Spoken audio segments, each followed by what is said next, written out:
En la primavera de 1958, yo llevaba una vida razonablemente normal, con una familia razonablemente normal.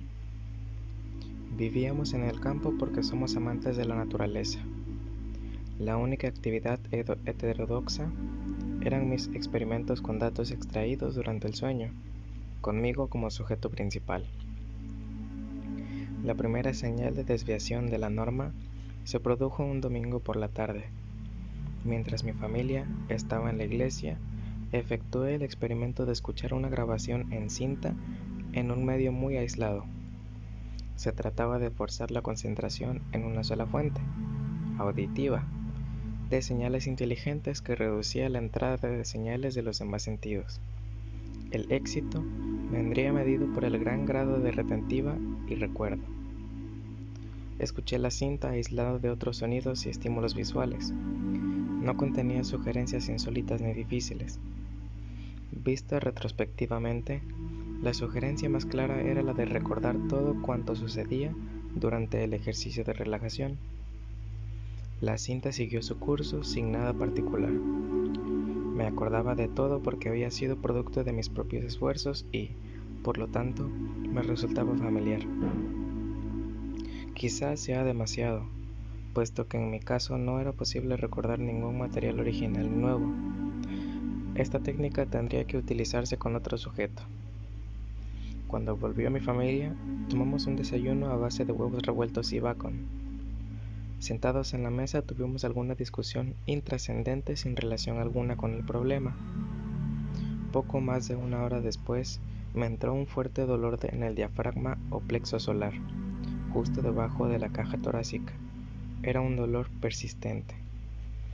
Al principio creí que se trataría de algún alimento del desayuno que estaba en mal estado. Desesperado, traté de vomitar, pero tenía el estómago vacío.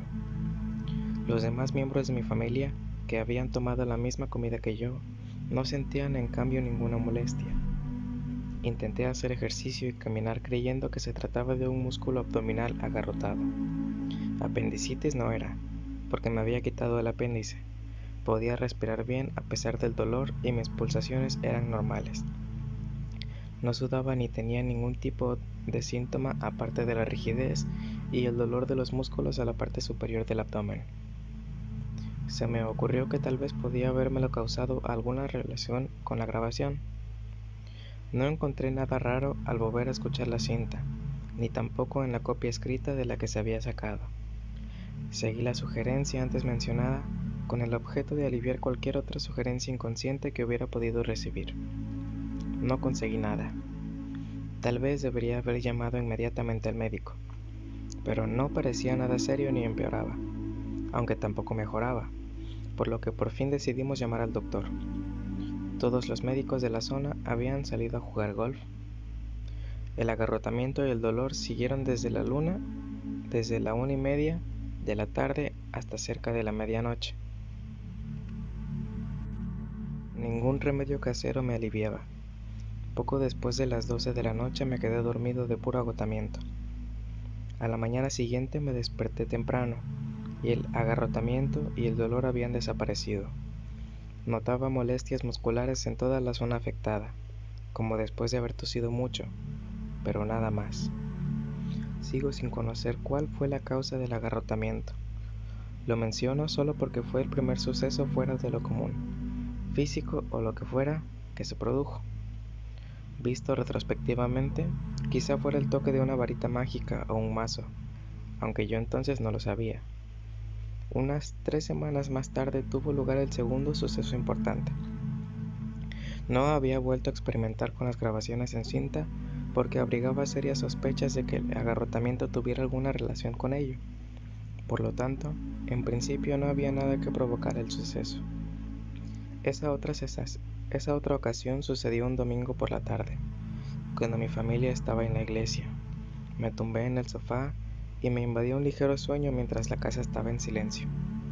Me hallaba boca abajo, con la cabeza al norte si eso indica algo, cuando por el norte salió del cielo un destello o un rayo formando un ángulo de unos 30 grados de la línea del horizonte. Fue como si golpeara una luz cálida, solo que era de día y no se veía ni un destello. Al principio creía que era un rayo de sol, aunque eso era imposible por el lado norte de la casa. El efecto que me produjo el rayo cuando me golpeó en todo el cuerpo fue el de una violenta sacudida o vibración, de la cual me quedé sin fuerzas para moverme, como si estuviera atornillado. Asustado, hice esfuerzos por moverme.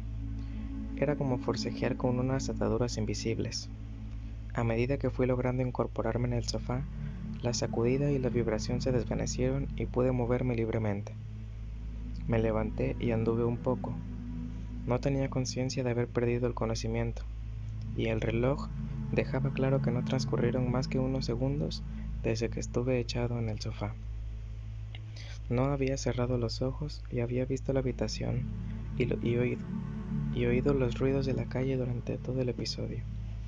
Me asomé a la ventana, en particular a la que da al norte, aunque no sé por qué ni qué esperaba ver. Todo pareció normal y en calma.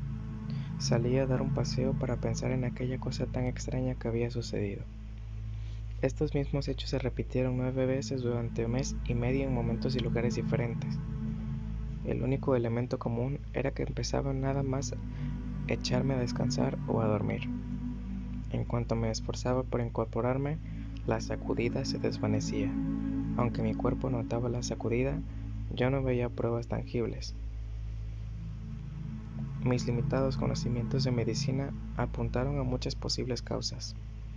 Pensé en la epilepsia, pero sabía que los epilépticos no tenían recuerdos ni sensaciones en sus ataques. Además, sabía que la epilepsia es hereditaria y que se manifiesta a temprana edad, lo cual no era mi caso. La segunda posibilidad era un trastorno cerebral del tipo de desarrollo de un tumor. Los síntomas no eran los normales, pero cabía la posibilidad. Acudí temeroso al médico de la familia de toda la vida, el doctor Richard Gordon, y le expuse los síntomas. Como internista, él debía tener la respuesta pertinente. Además, conocía mi historia clínica. Tras un reconocimiento general, el doctor Gordon sugirió que yo había estado trabajando en exceso, que durmiera más y que perdiera algo de peso. En resumen, no detectó en mí ni un problema físico. Se rió de la posibilidad de un tumor cerebral o de que padeciera epilepsia. Le creí y regresé a casa aliviado. Pensé que, si este fenómeno no tenía una base física, debería ser una alucinación, una especie de fantasía.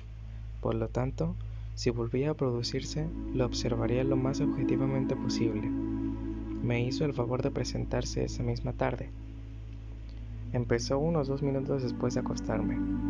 Estaba decidido a aguantar y ver qué pasaba en lugar de intentar quitármelo de encima. Entonces, la sensación surgió en mi cabeza y recorrió todo mi cuerpo. No fue una sacudida, sino más bien una vibración regular y de frecuencia invariable. Algo así como una descarga eléctrica que recorriera todo mi cuerpo sin causar dolor. Además, la frecuencia estaba por debajo de las 60 pulsaciones, quizás en la mitad. Aguanté lleno de miedo, procurando conservar la calma.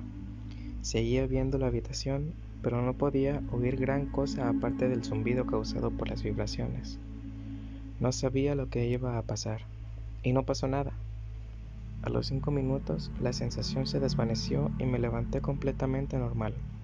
Solo tenía el pulso acelerado debido a la excitación del momento, lógicamente. El resultado me quitó buena parte del miedo a este fenómeno. En las otras 4 o 5 veces que se produjo, no logré averiguar mucho más. Al menos en una ocasión adoptó la forma de un anillo de chispas de unos 70 centímetros de diámetro, con el eje en el centro de mi cuerpo. Podía distinguir perfectamente el anillo si cerraba los ojos. Empezaba en la cabeza, bajaba despacio hasta los pies y volvía a subir a la cabeza manteniendo un ritmo constante. El ciclo me pareció que duraba unos 5 segundos. Cuando el anillo iba pasando por mi cuerpo, yo notaba las vibraciones como si me estuviera atravesando un aro. Cuando pasaba por mi cabeza, producía un gran zumbido y yo notaba las vibraciones en el cerebro. Traté de estudiar este anillo llameante de aspecto eléctrico, pero no hallé ninguna explicación. como tampoco acerté a saber qué era. No dije nada de todo esto a mi esposa ni a mis hijos. No me pareció oportuno preocuparles hasta no saber algo concreto. Sí se lo comenté a un amigo, el conocido psicólogo Dr. Foster Bradshaw. No sé qué sería de mí ahora de no haber sido por él. Tal vez estaría en un psiquiátrico. Le comenté lo que me pasaba y me mostró un gran interés. Sugirió que podría tratarse de una forma de alucinación. Me conocía bien, igual que el Dr. Gordon. Por eso se tomó a risa la idea de que yo padeciera una incipiente esquizofrenia o algo parecido. Le pregunté qué debía hacer al respecto. Siempre recordaré su respuesta. Pues lo único que puede hacer es investigar y averiguar qué es, contestó el Dr. Bradshaw. No tiene muchas otras posibilidades. Si me ocurriera a mí, me perdería en algún bosque hasta dar con la respuesta.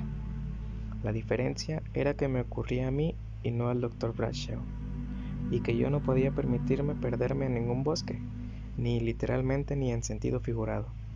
Tenía una familia a la que mantener, entre otras cosas. Transcurrieron varios meses durante los cuales siguió produciéndose el fenómeno de las vibraciones.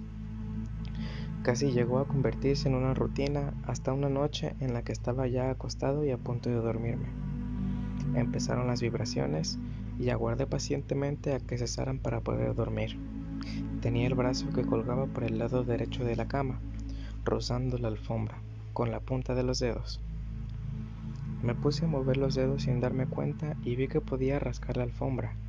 Sin pensar ni darme cuenta de que podía mover los dedos durante la vibración, presioné sobre la alfombra con la punta de los dedos. Tras un momento de resistencia, los dedos parecieron penetrar en la alfombra y tocar el suelo. Seguí presionando con cierta curiosidad. Los dedos atravesaron el suelo y noté la superficie de la parte superior del techo del piso de abajo. Tanteé con la mano y noté un pequeño trozo triangular de madera, un clavo torcido y algo de aserrín. Seguí presionando con la mano, movido por la curiosidad que me provocaba aquella fantástica sensación. Atravesé el techo del piso de abajo y noté como si lo hubiera hecho con todo el brazo. Estaba tocando agua con la mano. La agité con los dedos como algo normal. De pronto caí en la cuenta de lo que estaba ocurriendo. Estaba completamente despierto. Podía ver por la ventana el paisaje bañado por la luz de la luna. Podía verme a mí mismo echado en la cama, con las mantas por encima y la almohada debajo de la cabeza, y el pecho subiendo y bajando al ritmo de la respiración. Las vibraciones continuaban, aunque con menor intensidad. Sin embargo, increíblemente, estaba jugueteando con la mano en el agua y notaba que atravesaba el suelo con el brazo. Era evidente que estaba completamente despierto, pero la sensación seguía allí. ¿Cómo podía estar despierto al mismo tiempo que soñaba? Y al mismo tiempo que atravesaba el suelo con el brazo. Las vibraciones empezaron a desvanecerse y de repente pensé que había alguna relación entre ellas y mi brazo que atravesaba el suelo. Si se hubieran desvanecido antes de que yo sacara el brazo, el suelo podría haberse cerrado y yo me habría quedado sin brazo. Quizás las vibraciones habrían hecho un agujero temporal en el suelo. No me paré a pensar cómo. Saqué el brazo del suelo, lo subí hasta la cama y las vibraciones cesaron al poco rato. Me levanté, encendí la luz y miré al lado de la cama. No había ningún agujero ni en la alfombra ni en el suelo. Estaban igual que siempre. Me miré la mano y el brazo, e incluso me fijé en si estaban mojados. No había nada. Todo estaba absolutamente normal. Eché una mirada por la habitación. Mi esposa estaba durmiendo tranquilamente en la cama. Todo estaba en orden. Estuve mucho tiempo pensando en la alucinación hasta que por fin me tranquilicé, lo suficiente como para quedarme dormido. Al día siguiente llegué a pensar en hacer un agujero en el suelo para ver si lo que yo había notado estaba allí: el trozo triangular de madera, el clavo torcido y el aserrín. Pero no me veía rompiendo el suelo a causa de una terrible alucinación. Conté este episodio al Dr. Bradshaw, quien coincidió conmigo en que era una fantasía bastante convincente. se mostró partidario de hacer el agujero en el suelo para averiguar qué estaba allí. Me presentó al Dr. Lewis Wolver, un psiquiatra de prestigio. Mencioné de pasada el fenómeno de las vibraciones al Dr. Wolver durante una cena. Puso interés por mera cortesía porque no estaba trabajando, cosa de la que no puedo culparle. No me atreví a contarle lo del brazo atravesando el suelo. Todo se estaba enmarañando. Mi entorno y mi experiencia personal me habían llevado a esperar algún tipo de respuesta o, como mínimo, algunas opiniones favorables de la tecnología moderna. Para ser un profano tenía una formación científica, técnica y médica por encima de la media. Ahora me enfrentaba con algo cuyas respuestas o las meras explotaciones no surgían de inmediato. Visto retrospectivamente, sigo sin entender el hecho de no haber dejado nunca el asunto de lado. Tal vez habría sido imposible, aunque lo hubiera intentado. En aquel momento, pensaba que me enfrentaba con algunas incongruencias porque no sabía lo que me esperaba. Unas 4 semanas más tarde, cuando volvieron las vibraciones, fui muy cauteloso a la hora de intentar mover el brazo o la pierna. Una noche estaba en la cama a punto de dormirme. Mi esposa ya estaba dormida a mi lado. Noté una sensación en la cabeza que se extendió enseguida por todo el cuerpo. Igual que otras veces, mientras estaba allí acostado tratando de decidir cómo analizar el asunto de otra forma, se me ocurrió pensar en lo bonito que sería montar en un planeador la tarde siguiente, mi hobby por aquel entonces. Pensé en el placer que me daría sin atenerme a las consecuencias, o sin saber que las habría. Al momento noté que algo me apretaba el hombro. Me llevé la mano allí con cierta curiosidad para ver lo que era. Toqué una pared lisa. Moví la mano por la pared hasta estirar el brazo del todo, y la superficie de la pared seguía estando lisa y en perfecto estado. Puse los 5 sentidos en intentar ver algo en la penumbra. Era una pared, y yo estaba recostado en ella. Deduje de inmediato que me había dormido y que me había caído de la cama. No me había pasado nunca, pero con la cantidad de cosas raras que estaban ocurriendo, cabía dentro de lo posible. Después volví a mirar. Había algo raro. La pared no tenía ventanas, ni muebles apoyados, ni puertas. No era la pared de mi habitación, y sin embargo, me resultaba familiar. En ese mismo instante la reconozco, era una pared, era del techo. Yo estaba flotando en el techo, con un leve balanceo al menor movimiento. Me deslicé por el aire, atónito, y miré abajo. Allí, con la penumbra bajo mi cuerpo, estaba mi cama con 2 figuras acostadas en ella. A la derecha mi esposa, junto a ella otra persona. Ambos parecían dormidos. Me pareció un sueño extraño, sentí curiosidad. ¿Quién iba a estar en la cama con mi esposa? Miré más detenidamente y me llevé una fuerte impresión. El otro que estaba en la cama era yo. Mi reacción fue casi instantánea. Yo estaba aquí y mi cuerpo estaba allí. Me estaba muriendo. Eso era la muerte, y yo no estaba preparado para morir. Las vibraciones me estaban matando de alguna manera. Desesperado, me zambullí en dirección al cuerpo igual que un buzo. Acto seguido noté la cama y las mantas, y cuando abrí los ojos estaba mirando la habitación desde la perspectiva de mi cama. ¿Qué ocurrió? Había estado casi muerto de verdad. El corazón se me había desbocado, pero no de un modo anormal. Moví los brazos y las piernas. Todo parecía normal. Las vibraciones habían desaparecido. Me levanté y anduve por la habitación. Me asomé a la ventana y fumé un cigarrillo. Pasó un buen rato hasta que tuve valor para volver a la cama, acostarme y dormirme. A la mañana siguiente, volví a ver al Dr. Gordon para hacerme otro reconocimiento físico. No le conté el motivo de la visita, pero se dio cuenta de mi preocupación. Me hizo un reconocimiento a fondo, con análisis de sangre y orina, fluoroscopía, electrocardiograma, palpación de todas las cavidades y otras cosas que se le ocurrieron. Observó con detenimiento cualquier indicio de lesión cerebral y me hizo muchas preguntas sobre los actos motores de diversas partes del cuerpo. Me hizo un electroencefalograma, análisis de las ondas cerebrales, que tampoco mostró ningún problema anormal.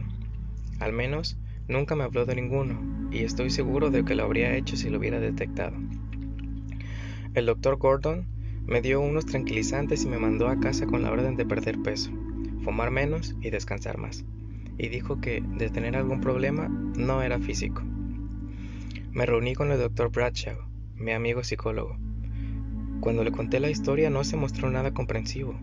Creía que yo debía intentar repetir la experiencia si me era posible. Le contesté que no estaba dispuesto a morir. «Oh, no creo que lo haga», dijo el doctor Bradshaw muy tranquilo. «Algunos practicantes de yoga y esas religiones orientales afirman que son capaces de hacerlo cuando se lo proponen». Le pregunté qué se proponían. «Pues salir del cuerpo físico durante un tiempo», respondió. «Según ellos pueden ir a cualquier parte. Debería usted intentarlo». Le dije que eso era ridículo. Nadie puede viajar por ahí sin el cuerpo físico. «Bueno, yo no estaría tan seguro», respondió el doctor Bradshaw muy tranquilo. «Debería usted leer algo sobre los hinduistas. ¿Estudió usted filosofía en la universidad?» Le dije que sí, pero que no recordaba nada referido a viajes astrales fuera del cuerpo. «Me parece a mí que no tuvo usted el profesor adecuado de filosofía». El doctor Bradshaw encendió un puro y después me miró. «Bueno, no sea tan cerrado, trate de averiguar algo. Como decía mi profesor de filosofía, si eres tuerto gira la cabeza, pero si eres ciego, aguza el oído y escucha». Le pregunté qué había que hacer si además era tuerto, pero no me contestó. Por supuesto, el doctor Bradshaw tenía razones para tomárselo tan a la ligera. ¿Estaba ocurriéndome a mí? No a él. No sé qué habría hecho sin su enfoque pragmático y su maravilloso sentido del humor. Es una deuda que nunca le podré pagar. Volví a anotar las vibraciones otras 6 veces más hasta que reuní el valor necesario para intentar repetir la experiencia. Cuando lo hice fue un anticlímax. Se me ocurrió salir flotando hacia arriba en plenas vibraciones y lo conseguí. Me elevé suavemente por encima de la cama y cuando quise detenerme, me quedé flotando en el aire. No era en absoluto una sensación negativa, pero me preocupaba caerme de repente. Momentos después pensé en bajar y enseguida volví a encontrarme en la cama con todos los sentidos físicos normales en funcionamiento. En ningún momento, desde el instante en que me acosté hasta que me levanté.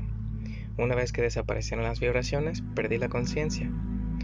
Si no era real, si se trataba de una alucinación o un sueño, entonces yo tenía un grave problema. Era incapaz de distinguir dónde cesaba la vigilia y comenzaba el sueño. Hay miles de personas con ese mismo problema en los hospitales psiquiátricos. La segunda vez que intenté disociarme deliberadamente también lo conseguí. Volví a subir a la altura del techo. Sin embargo, esta vez experimenté un impulso sexual avasalladoramente fuerte y no pude pensar en nada más. Regresé a mi cuerpo físico avergonzado e irritado conmigo mismo por mi incapacidad para controlar esta oleada de emoción. No descubrí el secreto de dicho control hasta 5 episodios más tarde. La visible importancia de la sexualidad en todo este asunto es tan grande que se tratará con detalle más adelante. Entonces, era un exasperante bloqueo mental el que me retenía dentro de los límites de la habitación donde estaba mi cuerpo. Como no disponía de otra terminología aplicable, empecé a llamar segundo estado a esta situación y segundo cuerpo al otro cuerpo no físico que, al parecer, poseemos. Esta terminología sigue siendo válida por el momento. Hasta la primera prueba experimental, que pudo ser verificada, yo pensaba que esto no era sino ensoñaciones, alucinaciones, una aberración neurótica, una esquizofrenia incipiente, fantasías causadas por autohipnosis o cosas peores. La primera experiencia contrastada fue un auténtico mazazo. Aceptar los hechos afectaba prácticamente toda mi experiencia vital hasta ese momento, a mi información, mis ideas y mi escala de valores. Hacía añicos en especial mi fe en la totalidad y certidumbre del conocimiento científico de nuestra cultura. Yo estaba seguro de que nuestros científicos tenían todas las respuestas, al menos la mayoría. Por el contrario, si rechazaba algo evidente para mí, si bien para nadie más, entonces estaba rechazando algo que me merecía el máximo respeto, que la emancipación y el progreso de la humanidad depende principalmente del avance de lo desconocido a lo conocido, mediante el empleo del intelecto y los principios científicos. Ese era el dilema. En realidad, Puede que me haya tocado con una varita mágica o que me hayan concedido un don. Aún no lo sé. Búsqueda e investigación. ¿Qué hace uno cuando se enfrenta con lo desconocido? ¿Dar media vuelta y olvidarlo? En este caso, dos factores negaron esa posibilidad. Una, la curiosa. La otra, que no puede olvidarse ni ignorancia a un elefante en el cuarto de estar, o mejor dicho, a un fantasma en el dormitorio. Pero eso no eliminaba en mí el conflicto y la ansiedad, que eran muy reales, muy inquietantes.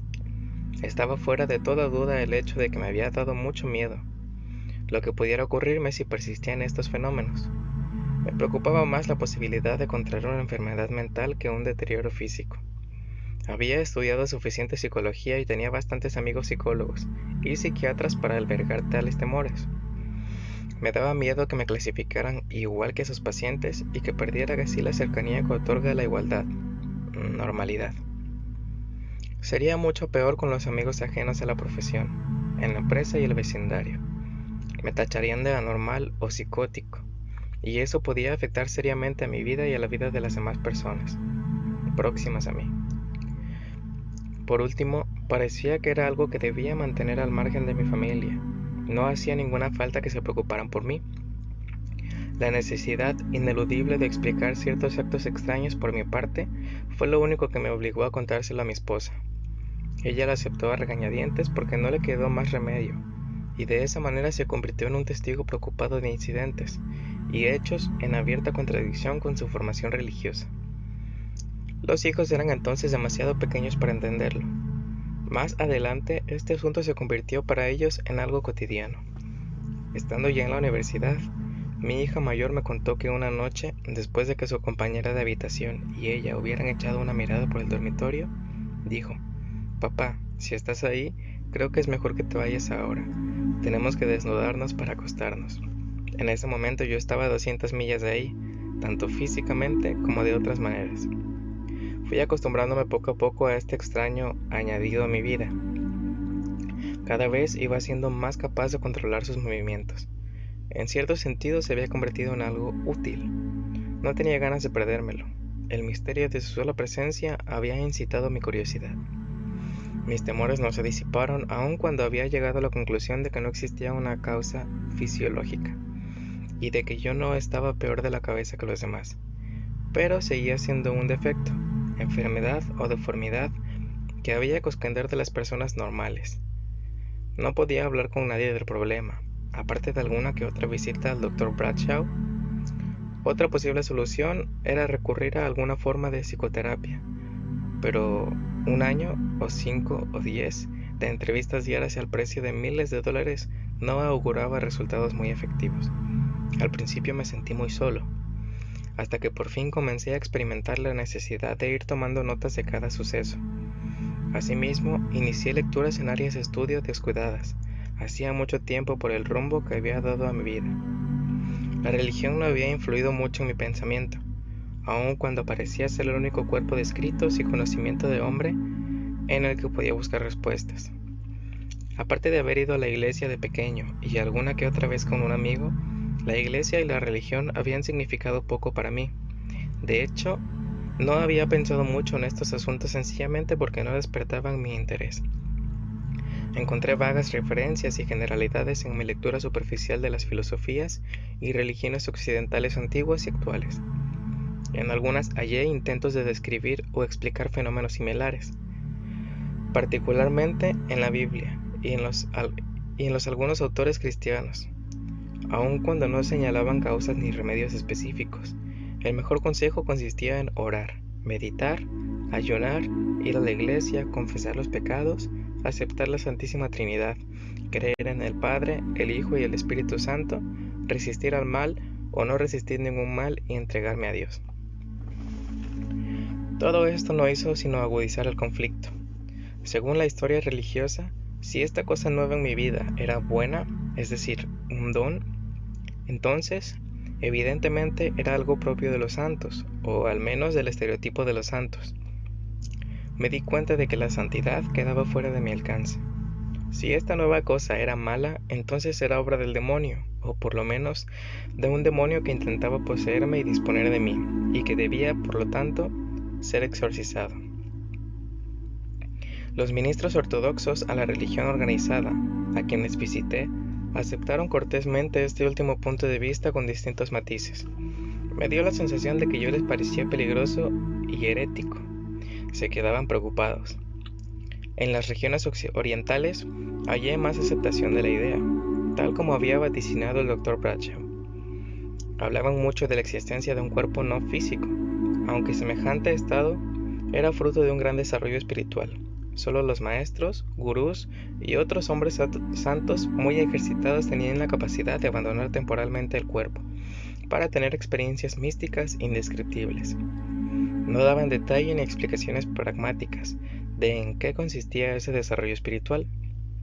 Se daba por supuesto que estos detalles eran de dominio público en las prácticas de los cursos secretos, sectas, monasterios de lamas, etc. Si esto era cierto, ¿qué o quién era yo? Desde luego, alguien demasiado mayor para entender una nueva vida en un monasterio tibetano. La soledad era extrema, porque no había respuestas, al menos en nuestra cultura. Fue entonces cuando descubrí la existencia de una organización clandestina en Estados Unidos, con la particularidad de que no existían leyes contra ella ni estaba proscrita ni perseguida oficialmente. Esta organización clandestina solo se mezcla en ocasiones, y parcialmente con el mundo de los negocios, la ciencia, la política, la universidad y las llamadas artes. Además, no se limita a Estados Unidos, sino que está infiltrada por toda la civilización occidental. Muchas personas han oído hablar vagamente o han entrado en contacto por casualidad con ella, y la desdeñan como si no fuera más que un grupo de gente con ideas raras. Lo cierto es que normalmente los miembros de esta organización clandestina, que son respetados en sus respectivas comunidades, no hablan de su interés y creencias, salvo con otros miembros del club. Han aprendido por experiencia que hablar de ello con libertad lleva aparejada la censura de sus ministros de culto, clientes, empleados e incluso amigos. Sospecho que sus miembros pueden contarse por millones, en caso de que todos se lo reconozcan. Pueden permanecer a cualquier ámbito de la vida: científicos, psiquiatras, amas de casa, universitarios, empresarios, adolescentes y algún que otro ministro del culto de las religiones organizadas. Este grupo cumple con todos los requisitos de un movimiento clandestino. Se reúnen en pequeños grupos discretamente y, a menudo, casi en secreto. Los actos se anuncian a menudo públicamente, pero hay que estar en el ajo para poder entenderlos. Normalmente los participantes solo comentan los asuntos de la organización con otros miembros de la misma. Nadie conoce la vida ni los secretos, intereses de los miembros de la organización, salvo la familia y los amigos más íntimos, que probablemente también sean miembros. Lo niegan cuando se le pregunta por qué tan a menudo ni siquiera saben que son miembros. Todos están dedicados en cierta medida a una causa emocional e intelectualmente. Por último, esta organización clandestina tiene su propia literatura, lenguaje, tecnología y hasta cierto punto hasta sus propios semidioses. Ahora mismo la organización clandestina está muy desorganizada. De hecho, carece de toda organización en la aceptación común de la palabra. Raramente han llegado a ponerse un nombre de los grupos locales. Hasta ahora, no son más que reuniones pequeñas y regulares en el cuarto de estar de alguno de sus miembros o en la sala de reuniones del banco, o muy posiblemente en la casa parroquial.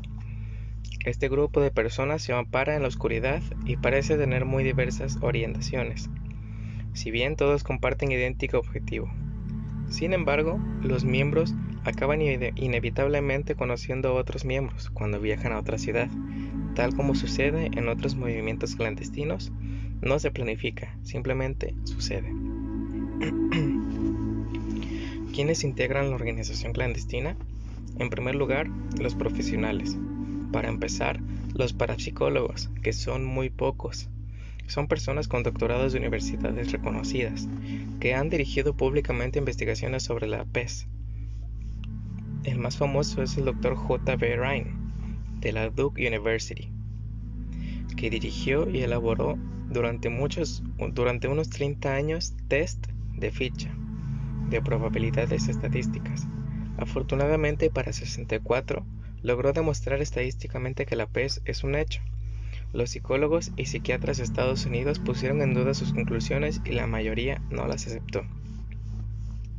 Hay otros miembros de la misma categoría: Andrija Puharich, J.G. Pratt, Robert Cockrell, Cornell Hart y Gardner Murphy entran dentro de este grupo.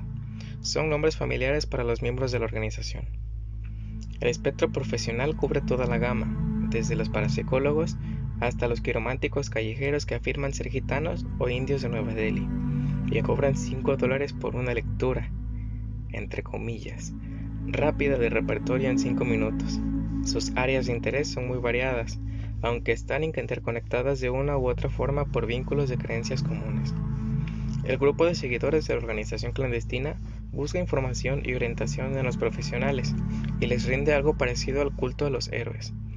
Todo aquel que escribe un libro, organiza una fundación, dirige una investigación, tiene una experiencia relevante, ha estudiado con un gran profesional, efectúa lecturas parapsicológicas, da clases de crecimiento de la mente y o el alma, o sana por la fe, es un astrólogo acreditado, ministro de la ciencia divina o el espiritualismo, medium de trance o fanático de los platillos volantes. Estos son los profesionales. La mayoría obtienen de esta actividad todos o al menos parte de sus ingresos. Muchos tienen profundos celos profesionales y a menudo sospechan de las técnicas y teorías que caen fuera de su esfera particular de actividad. Incluso pueden ridiculizar sutilmente o mirar con una tolerante y divertida condescendencia los resultados ajenos a su especialidad.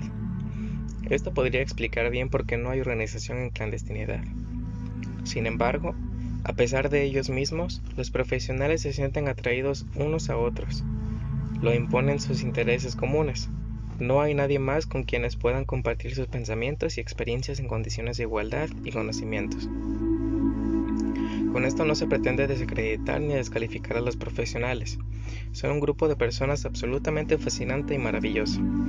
Cada uno a su manera, sea cual fuere, está buscando la verdad, que incluso sería el mundo sin ellos una vez que te has convertido en miembro de la organización clandestina. El seguidor de la organización clandestina dispone de revistas, diarios, conferencias, clubes de libros. Se publican aproximadamente 50 nuevos títulos anuales de la organización clandestina, muchos editoriales de primera fila, y hasta programas de radio y televisión. Estos últimos, obra evidente de miembros entusiastas, no han tenido éxito porque la organización clandestina sigue siendo un grupo muy minoritario. La reacción típica del público es: tú no te crees ese rollo, ¿verdad? Entonces, ¿quiénes integran la base de esta organización clandestina? En contra de lo que cabría esperar, no se trata de un conglomerado de inadaptados sociales tontos, analfabetos, supersticiosos e irracionales. Es cierto que hay algunos, pero no en un porcentaje más alto del que se encuentra en la población general. En realidad, si pudiera medirse, es muy poco probable que su coeficiente de inteligencia estuviera por encima de la media de una muestra representativa de la población de Occidente. El vínculo más común o causa que los une es sencillo. Todos ellos creen que 1. El ser interior del hombre ni se entiende ni se expresa en plenitud en nuestra sociedad contemporánea. Y 2. Que este ser interior tiene capacidad para actuar mental y materialmente a un nivel desconocido y no reconocido por la ciencia moderna. Son personas cuyo primer impulso es leer, hablar, pensar, comentar y participar en cualquier cosa que sea parapsicológica o espiritual. Es el único requisito para ser miembro. Hay quien puede estar en el club sin saberlo. ¿Qué hacen esas personas para ser, entre comillas, así? La respuesta más común es tener la experiencia o formar parte de un fenómeno que no puede explicarse por las modernas enseñanzas científicas, filosóficas o religiosas. Mientras unos se lo quitan de encima, lo esconden debajo de la alfombra y lo olvidan. Otros, los que acaban siendo miembros, procuran encontrar respuestas. Yo llegué a ser miembro porque no pude encontrar otra fuente de información. Por desgracia, la información que yo estaba buscando era verdaderamente escasa, incluso en este extraño, viejo nuevo mundo. Pero al menos habían algunos que se tomaban en serio la posibilidad de que el segundo estado podía ocurrir y ocurría realmente. No tardó en quedar claro que la organización clandestina había surgido hacia más de un siglo o aún más, cuando la ciencia actual empezó a organizar las ideas del hombre y a apartarlas del conocimiento irracional y sin fundamento. En semejante esfuerzo de depuración, todo aquello que no superara la prueba empírica era implacablemente rechazado por la comunidad científica. Y quienes seguían manteniendo las creencias rechazadas perdían su reputación. Si persistían en el empeño y querían seguir estando en activo y ser aceptados por la sociedad, no les quedaba más remedio que seguir practicando de manera clandestina sus ideas secretas y ofrecer otra imagen públicamente. Muchos de los que se rehusaron a practicar este engaño llegaron a convertirse en mártires. Hasta la fecha, sigue imperando en gran medida idéntica actitud en esta sociedad ilustrada. De los profesionales conocidos por sus colegas como partidarios de la parapsicología o cosas similares, tal vez haya 5 que siguen despertando admiración e inspiración respeto públicamente por su trabajo, ya sea la medicina, la psicología, la psiquiatría o las ciencias físicas. Creo que ya he estado con todos ellos. Lo malo es que sé más que ellos, mejorando lo presente, porque no saben gran cosa del segundo estado ni del segundo cuerpo. Pero lo que más me ha gustado ha sido la gente a la que he conocido en la organización clandestina. A estas personas las he encontrado en poblaciones pequeñas, grandes ciudades, empresas, grupos parroquiales, universidades, hasta en la Asociación Americana de Psiquiatría. Por lo general son personas verdaderamente amables, son animados con un cálido sentido del humor, forman un grupo alegre capaz de reírse llegado el caso hasta de las cosas que les interesan seriamente. Tengan o no esta intención, son el grupo con más altruismo y empatía de todas las personas que conozco. No es casual que sean también los más religiosos en el verdadero sentido de la palabra. Aunque parezca lo contrario, no es mi intención despreciar las demás fuentes y materiales escritos en los escritos parapsicológicos. Cada uno tiene su propia versión de la verdad, y quizás haya muchas verdades. He participado en sesiones con algún medium, he formulado preguntas concretas y he recibido respuestas vagas, que me parecían meras evasiones en vez de las respuestas directas que tanto buscaba. Sin embargo, más adelante me quedé atónito al participar en un experimento de segundo cuerpo, que corroboró, para mí y para otras personas, la autenticidad de la capacidad del mencionado medium. La verdad es ciertamente un misterio. La obra de Edgar Cayce, una figura venerada prácticamente como un santo en el mundo de la parapsicología, ha sido indudablemente la más conocida y analizada. Si bien resulta increíble en términos de la ciencia y la medicina actuales, más concretamente fue una manifestación de la verdad por mucho que la historia no lo recoja salvo en algún oscuro archivo. Hoy día, 20 años después de su muerte, no se sabe más que entonces sobre aquello en lo que consistía su capacidad y cómo funcionaba. Sus lecturas eran útiles, pero es muy difícil establecer su relación directa con la existencia del segundo estado. Lo confirmó, pero no lo explicó en este ámbito. Hay mucho material difuminado por la bruma de arraigados condicionamientos religiosos. Esto lo deja abierto a interpretaciones, que es lo que se han aprestado a hacer los traductores de Cayce. También ahora hay personas que pueden realizar cosas parecidas a las de Cayce.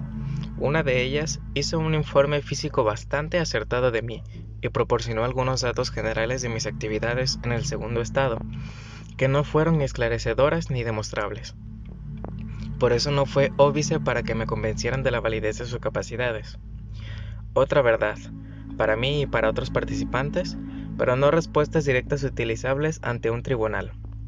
Varios parapsicólogos me han hecho lecturas de vida, entre comillas, todos con vagas generalizaciones, aunque se han mostrado incapaces de darme respuestas claras y directas a preguntas sencillas. Si son auténticos, ¿y quién soy yo para decir que no lo son? Entre paréntesis, estos parapsicólogos deben tener muy limitadas sus percepciones concretas, o tienen algún problema a la hora de traducir los símbolos en un discurso articulado. Entiendo perfectamente que pudiera ser esto último. Fue en mis lecturas y contactos con esta rama del pensamiento humano, a quien cariñosamente denomino la organización clandestina, donde finalmente encontré sólidas respuestas a lo que me estaba ocurriendo. Fueron hallazgos que jamás me habría creído de no haber estado implicado personalmente. Al mismo tiempo, fue consolador descubrir que yo no era un caso único. ¿Qué fue lo que descubrí? Lisa y llanamente que estaba efectuando una proyección astral. La pista me la había dado el Dr. Bradshaw, aunque cuando él solo había oído hablar vagamente de tales cosas. Para los profanos, la proyección astral es el término que se aplica a la técnica de abandonar temporalmente el propio cuerpo y moverse en un cuerpo inmaterial o astral. A la palabra astral se le ha atribuido muchas connotaciones e interpretaciones, ya sean científicas o no. La palabra científico se emplea con cautela, porque en el mundo científico moderno, por lo menos en Occidente, tales cosas ni se reconocen ni se admite seriamente que sean posibles. La situación es bien otra a lo largo de la oscura historia de la humanidad. La palabra astral hunde sus raíces en antiguos acontecimientos místicos y ocultos relacionados con la hechicería, la brujería, los encantamientos y otras aparentes estupideces que el hombre moderno mira despectivamente como si no fueran más que idioteces y supersticiones. Como todavía no se ha hecho ningún intento serio de profundizar en este tema, todavía no sé lo que significa la palabra astral. Por eso prefiero emplear los términos segundo cuerpo y segundo estado. Este tipo de literatura, aún floreciente, describe un mundo astral compuesto de muchos niveles o planos a donde van las personas cuando mueren. Las personas que viajan en su cuerpo astral pueden efectuar breves visitas a estos sitios, hablar con personas muertas, participar en actividades allí y regresar al mundo físico sin sufrir aparente el menor daño. Ha habido veces en que las he esperado fervientemente para que esto último fuera cierto. Según los ocultistas, hay que pasar por un arduo entrenamiento, o mejor aún, desarrollo espiritual, para llevar a cabo esta milagrosa hazaña. Estas enseñanzas se han debido transmitir en secreto a lo largo de la historia, para quienes han llegado a alcanzar la iluminación suficiente para recibirlas. Claro que, de vez en cuando, había quienes revelaban el secreto o aprendían accidentalmente la técnica. En el pasado, se les ha canonizado, censurado, quemado, vilipendiado y encarcelado por semejante revelación pública. Precisamente, esto no me augura un futuro muy prometedor. Muchas de mis anotaciones coinciden paradójicamente con este punto de vista ocultista del tema, lo cual me dejó muy impresionado. Utilizando una interpretación y traducción libre al idioma moderno, muchas de ellas coincidían con exactitud. También quedaban muchas cosas sin decir, aunque no sé por qué. Según la literatura parapsicológica clandestina, la historia religioso-mística del hombre hace referencia constantemente al segundo cuerpo. Mucho antes de que apareciera el cristianismo y la Biblia, las culturas de Egipto, India y China, por citar solo algunas, acogieron la idea del segundo cuerpo como algo habitual. Los historiadores han encontrado referencias una y otra vez, si bien les remitían a la mitología de la época.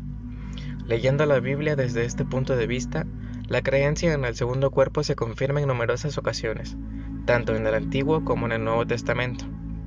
En la Iglesia Católica se encuentran muchos testimonios de santos y otras personalidades religiosas que han tenido este tipo de experiencias, en ocasiones por su propia voluntad. Incluso, en el protestantismo, hay devotos que relatan haber tenido experiencias fuera del cuerpo en el transcurso de ciertas formas de éxtasis religioso. En Oriente, el concepto de segundo cuerpo goza desde siempre de una posición natural y aceptada en la realidad. Es objeto de estudio como tal, al tiempo que numerosos libros de la organización clandestina y autoridades de los estudios orientales abundan en el concepto de segundo cuerpo. Hoy deben existir adeptos, lamas, monjes, gurús y otros que poseen poderes mentales y físicos, entre ellos la actividad del segundo cuerpo, en abierta contradicción con el conocimiento científico actual. Nuestra sociedad materialista los ha olvidado en buena medida porque no pueden reproducirlos en el laboratorio. Existen centenares de historias de experiencias fuera del cuerpo, en los archivos de diversas organizaciones de investigaciones parapsicológicas nacionales y extranjeras, informes que se remontan como mínimo a 100 años atrás, y hay muchos más en diversos escritos antiguos. Están ahí para quien desee investigar el fenómeno. Prácticamente, Todas estas experiencias son acontecimientos espontáneos que se dan una sola vez. Suelen suceder cuando el individuo en cuestión se halla enfermo o debilitado físicamente, o bien durante crisis emocionales intensas. Todos parecen muy subjetivos, sin prejuicio de que la inmensa mayoría están demostrados. En el siglo XX se han publicado varias colecciones impresionantes de estas experiencias, que son lectura obligada para quien está interesado en el tema. Su punto débil es que la mayoría son meros relatos, apoyados en conjeturas. No hay nada concreto basado en el examen directo o la experimentación. ¿Por qué? Está claro que porque no se ha efectuado ninguna investigación seria. Son muy raros los casos publicados de personas capaces de provocar deliberadamente y a voluntad el segundo estado, y moverse en su segundo cuerpo. Puede que haya más, pero en la historia reciente solo hay dos dignas de mención. Si ha sabido y hay otros casos, se han guardado los resultados para sí. El primero es de Oliver Fox, un inglés muy activo en la práctica y en la investigación parapsicológica. Publicó informes bastante detallados de experiencias fuera del cuerpo y técnicas para lograr este estado. Mereció escasa atención, salvo en la organización clandestina, hacia 1920. Sin embargo, intentó seriamente enmarcar esta experiencia en los conocimientos de la época. El segundo y más conocido es el de Sylvan Muldoon, autor de varios trabajos sobre el tema en colaboración con Hereward Carrington, entre 1938 y 1951. Muldoon era el proyeccionista y Carrington un investigador solvente de los fenómenos parapsicológicos. Sus libros siguen siendo un clásico en este ámbito y son interesantes de leer. En mis investigaciones después de los hechos, he vuelto a preguntarme cuánto dejaron de lado. Además, no dejaron apenas pruebas experimentales empíricas para proporcionar datos a un investigador serio y objetivo. La publicación más reciente es un libro cuyo autor es Irma, una mujer, Mary al revés. También daba pistas, pero sin mucha relación con mi caso. Últimamente se han hecho intentos significativos de estudios y evaluaciones científicas a cargo de personalidades como Hornell Hart, Nador Fodor, Robert Cockrell y otros con buena formación académica. La mayoría de ellos está relativamente libre de los factores de distorsión presentes en buena parte de la literatura de la organización clandestina. Pueden consultarse sus obras, así como otras publicaciones recientes. Todas ellas ratifican la existencia del hecho del segundo cuerpo, si bien no aportan apenas datos concretos a nivel experimental y no filosófico. Una vez más, ¿cómo van a comentarse experimentos que no se han llevado a cabo? El problema más arduo, unido al peso de la clandestinidad, ha sido el de evitar que el método analítico quedara atrapado en el vasto laberinto del pensamiento y las creencias teológicas. No hace tanto tiempo el hombre creía que la electricidad era Dios, y antes de eso el sol, el rayo o el fuego. La ciencia nos ha enseñado que estas ideas son ridículas, y ha procurado demostrarlo mediante la experimentación. Quizás el segundo cuerpo que funciona en el segundo estado sea el paso de gigante para demostrar empíricamente la existencia de Dios. Entonces ya no habrá organización clandestina. La organización clandestina parapsicológica me proporcionó muchos nuevos amigos, a la vez que pocas respuestas concretas a la pregunta ¿y ahora qué hago? Mi sorpresa fue que era a mí a quien pedían respuestas. No quedaba más que un camino. Centenares de experimentos efectuados desde hace más de 12 años han arrojado conclusiones inequívocas ajenas al entorno en que me muevo. El lector juzgará a partir de ahora. Ante la evidencia. Siguiente capítulo.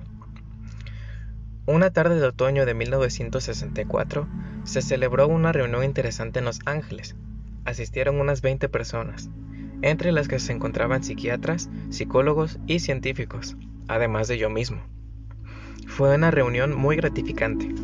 El objetivo era examinar con sinceridad y seriedad las experiencias y experimentos reunidos hasta ahora en este libro. Tras varias horas en las que el grupo me estuvo realizando todo tipo de preguntas, me tocó hablar a mí. Me limité a plantar dos cuestiones a cada uno de ellos. La primera: ¿qué haría usted si pasara por lo que yo estoy experimentando? La opinión mayoritaria, más de 2/3, fue que se esforzarían en hacer que continuaran los experimentos con la esperanza de iluminar y ampliar el conocimiento del hombre sobre sí mismo. hubo quienes, con cierta seriedad, declararon que debería ir corriendo, no al Paso, al psiquiatra más cercano. Ninguno de los presentes ofreció su servicio. La segunda cuestión: ¿participaría personalmente en experimentos que provocaran una actividad tan insólita en usted? Aquí la cosa cambió. Aproximadamente la mitad dijo que sí. Curiosamente, en este grupo figuraban algunos de los más escépticos sobre la realidad de este tipo de experiencias. Por supuesto, esto me dio la oportunidad de codearme con quienes estaban a favor de seguir con los experimentos. Cuando llegó la hora de zambullirse en aguas frías y extrañas, que lo haga otro. Y, en muchos sentidos, no les culpo por ello. Si me lo hubieran propuesto hace 12 años, dudo que me hubiera ofrecido como voluntario. ¿Por qué se molestó en reunirse a este grupo? Quizás por curiosidad, o, una vez más, puede que fuera por la fuerza probatoria de los materiales que se habían acumulado. Espero que sea por esto último. He aquí algunos aspectos fundamentales de mis notas que despertaron su interés. 10 de septiembre de 1958. Tarde. He vuelto a flotar hacia arriba con la intención de visitar al Dr. Bradshaw y a su esposa. Como sabía que el Dr. Bradshaw estaba en su cama con un resfriado, pensé en visitarlo en su dormitorio, habitación que no había visto, por lo que con mi visita podría demostrar si era capaz de describirla después. Otra vez me elevé en el aire, atravesé el túnel y esta vez tuve la sensación de subir por una cuesta. El doctor y la señora Bradshaw viven en lo alto de una cuesta a unas 5 millas de mi despacho. Yo estaba sobre los árboles y por encima de mí lucía un cielo diáfano. En ese momento vi la figura de una forma humana redondeada, vestida con una túnica y algo en la cabeza, con cierto regusto oriental. Sentada con las manos en el regazo y quizás con las piernas cruzadas como un Buda. Después se esfumó. Desconozco su significado. Al poco rato se me hizo difícil subir la cuesta y tuve la sensación de que me fallaban las fuerzas y de que no lo conseguiría. Sucedió algo increíble. Mientras pensaba en esto, fue como si alguien me hubiera tomado por las axilas y hubiera tirado de mí. Noté un fuerte impulso y me lancé cuesta arriba a toda velocidad. A continuación, llegué donde el doctor y la señora Bradshaw. Estaban fuera de la casa y tuve un momento de titubeo por haberles visto antes de entrar a la casa. No lo entendí bien, porque el doctor Bradshaw debía estar en cama. En cambio, llevaba un abrigo claro y un sombrero, y su esposa un chaquetón negro, y todo lo demás también negro. Vinieron hacia mí y yo me detuve. Se les veía de buen humor, y pasaron de largo sin verme. En dirección a un edificio más pequeño, una especie de garaje. Entonces Brad se quedó rezagado. Me quedé flotando delante de ellos, haciéndoles gestos con la mano, procurando llamar su atención, pero fue en vano. Entonces oí que el doctor Bradshaw me decía sin volver la cabeza: «Bueno, ya veo que no te hace falta ninguna ayuda». Pensando que había entrado en contacto, descendí a ras de suelo, regresé a mi despacho, volví a entrar en mi cuerpo y abrí los ojos. Todo estaba igual que antes. Continuaba la vibración, pero decidí que ese día ya había tenido bastante. ¿Secuela reseñable? Esa noche telefoneamos al doctor y a la señora Bradshaw. Me limité a preguntarles dónde habían estado entre las 4 y las 5 de la tarde. Mi esposa, al enterarse de la visita, dio tranquilamente que no era posible, que no podía ser, porque el doctor Bradshaw estaba en cama, enfermo. Hice la referida pregunta a la señora Bradshaw. Me dijo que a eso de las 4:25 habían salido de casa en dirección al garaje. Ella iba a ir a la estafeta de correos y el doctor Bradshaw había decidido que tal vez le sentaría bien un poco de aire fresco. Se había vestido y la había acompañado. Calculaba que sería esa hora porque habían llegado a la estafeta de correos a las 5 menos 20. En coche se tarda un cuarto de hora desde su casa hasta allí. Yo había regresado de mi viaje a su casa aproximadamente a las 4:27. Les pregunté qué ropa llevaban. La señora Bradshaw me contó que llevaba pantalones negros, un suéter negro y encima un chaquetón negro. El doctor Bradshaw llevaba sombrero y abrigo de color claro. Sin embargo, ni me habían visto ni habían advertido mi presencia. El doctor Bradshaw no recordaba haberme dicho nada. Lo más chocante era que yo había esperado encontrar en la cama, y no había sido así. Las coincidencias implicaban muchas cosas. No me importa demostrarlo. Me enfrenté por primera vez al hecho de que en esto podría ocurrir más de lo que permite la ciencia. la psicología y la psiquiatría, y que más que una aberración, trauma o alucinación, y yo necesitaba más que nadie algún tipo de prueba, fue un simple incidente inolvidable. En esta visita, el Dr. Bradshaw y su esposa coinciden en la hora con el hecho físico. El factor de alucinación por autosugestión es negativo. Esperaba encontrarme al Dr. Bradshaw dentro de la casa, en cama, y como no fue así, me extrañó. Coincidencia de mis notas con los hechos registrados. Situación del Dr. Bradshaw y su esposa, Posición relativa de ambos. Acciones de ambos. Atuendo de ambos. Posibilidad de preconocimiento inconsciente mediante observación previa de lo anterior. Negativo. No tenía información de su cambio de planes ni de cuándo solían ir a la estafeta de correos. Indeterminado. Al menos conscientemente no me doy cuenta de quién va antes. Negativo. No tenía preconocimiento de quién iba a ir hacia el garaje. Indeterminado. Tal vez he observado a ambos con parecidas ropas, pero esperaba encontrarme solo con uno, el Dr. Bradshaw, y en pijamas. 5 de marzo de 1959. Mañana. En un hotel de Winston-Salem, me levanté temprano y salí a desayunar a las 7:30. Volví a la habitación a las 8:30 y me acosté. Cuando me relajé empezaron las vibraciones, y después de una impresión de movimiento. Al poco rato me detuve, y lo primero que vi fue un chico andando, tirando y cogiendo al vuelo una pelota de béisbol. Un cambio repentino, y vi a un hombre tratando de poner algo en el asiento trasero de un coche grande. Era un extraño artefacto que me pareció un coche pequeño con ruedas y motor eléctrico. El hombre logró meter el artefacto en el asiento del coche y cerró la puerta de golpe.